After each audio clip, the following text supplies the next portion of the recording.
Olá pessoal, tudo bem com vocês? Eu espero que sim, que estejam muito bem. Na videoaula de hoje nós faremos a atividade 1 de História, que é o capítulo 2, das vilas às cidades. Essa atividade está na rotina de estudos Maria Tereza do 3º ano. Então, nesta atividade, vocês poderão olhar lá no roteiro as páginas que serão trabalhadas, mas vocês responderão no livro e depois, para a professora corrigir e saber que a atividade foi feita, vocês deverão tirar uma foto e enviar. Combinados? Então, vamos lá para a nossa atividade. O que vocês farão? Vocês farão a leitura atenta do texto e depois da leitura atenta responderão as questões e grifarão as partes mais importantes. Anteriormente, aqui no livro mesmo, nós vimos um pouquinho de como as cidades foram sendo criadas, as vilas foram sendo formadas no nosso país. Quem esqueceu, volta um pouquinho o texto, o livro e leia novamente.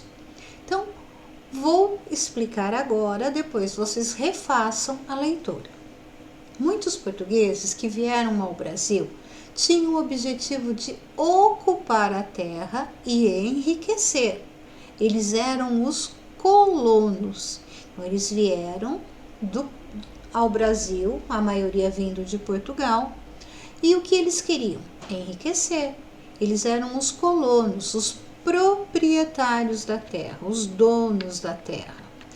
Porém, eles não faziam o trabalho pesado. Quem fazia o trabalho pesado eram os escravos. Quem eram esses escravos? Nós já vimos que os colonos escravizavam os indígenas e os africanos para trabalhar na produção de açúcar, na roça, em serviços domésticos, no cuidado com o gado, entre outras atividades. Então, aqui nós temos um grupo pequeno que eram os donos da terra e um grupo muito grande que trabalhava muito e ficava sem o dinheiro, que eram os trabalhadores escravos. Então, lembrando, os colonos portugueses eram os donos, ficavam com todo o lucro, com todo o dinheiro, enquanto os trabalhadores, em sua maioria escravos, não usufruíam o que eles produziam. Então, eles não podiam comer direito, eles não ganhavam dinheiro, eles não tinham onde morar. Quem ficava com tudo era o dono. As vilas foram surgindo onde havia atividade econômica. Então, sempre uma cidade, uma vila, ela surgia onde tinha uma produção de alguma coisa que rendesse dinheiro para as pessoas. A Vila de São Vicente, fundada por Martim Afonso de Souza, o primeiro núcleo de portugueses no Brasil, abrigava o quê? Um engenho de produção de cana-de-açúcar. Então, sempre a riqueza ela estava nas vilas. E nesse período nós vamos lembrar bastante que o trabalho ele era escravo. Quem tinha o escravo ficava com o dinheiro e o escravo trabalhava.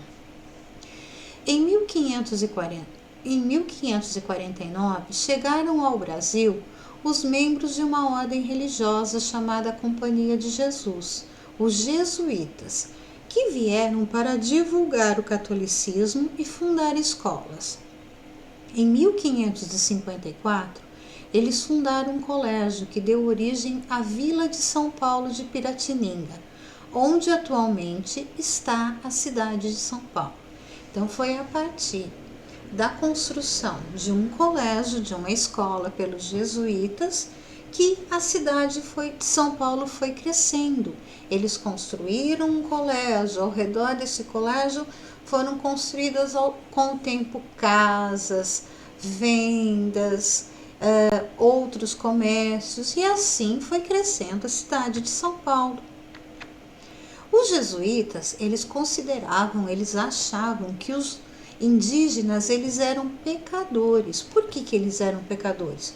Porque eles tinham uma crença nos deuses deles. Eles não conheciam a fé cristã. Então, os jesuítas, eles iam ganhando o território e catequizando, transformando aquela fé que era originária dos indígenas e ensinando a fé cristã. Aqui nós temos o pátio do colégio. Prestem atenção que são duas imagens do mesmo lugar. Então, na de cima, nós temos uma fotografia que mostra o pátio do colégio. Lembra aquela construção feita pelos jesuítas? Essa aqui é parte dessa construção. Só que na imagem de baixo, como ainda não tinham domínio da fotografia, eles faziam o quê? Imagens a partir de telas, de pinturas.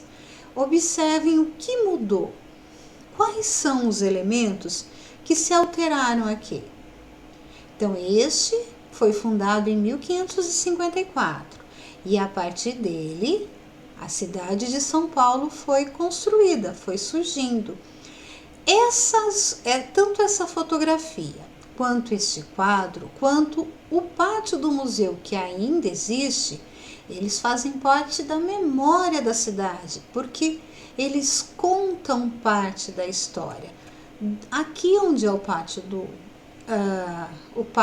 do colégio, esse local, hoje ele não é mais um colégio, ele é uma igreja e abriga também um museu. Vamos para as questões?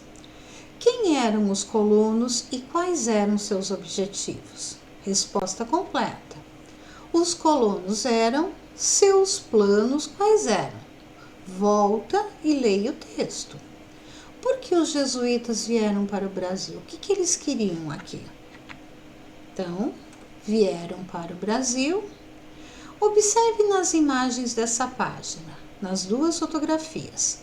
Por que é importante para a história da cidade de São Paulo a preservação de parte do pátio do colégio? Por que essa construção é importante? Porque preservar esta construção é importante. Então, o pátio do colégio é importante porque em 1549 o governo português enviou uma expedição para o Brasil, comandada por Tomé de Souza, para fundar a cidade de Salvador, no estado da Bahia. Do lugar escolhido, por que eles escolheram esse lugar? Porque nesse lugar tinham muitos engenhos de açúcar e era um solo, uma terra fértil, quer dizer, rendia muito dinheiro.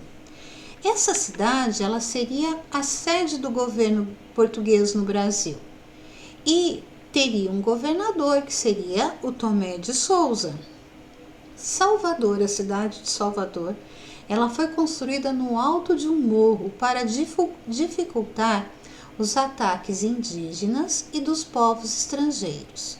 Então, lá na parte alta de Salvador, seriam construídas as casas principais e os prédios ligados ao governo. Então, prédio da delegacia, o prédio onde ficava o governador, a Câmara Municipal, o palácio.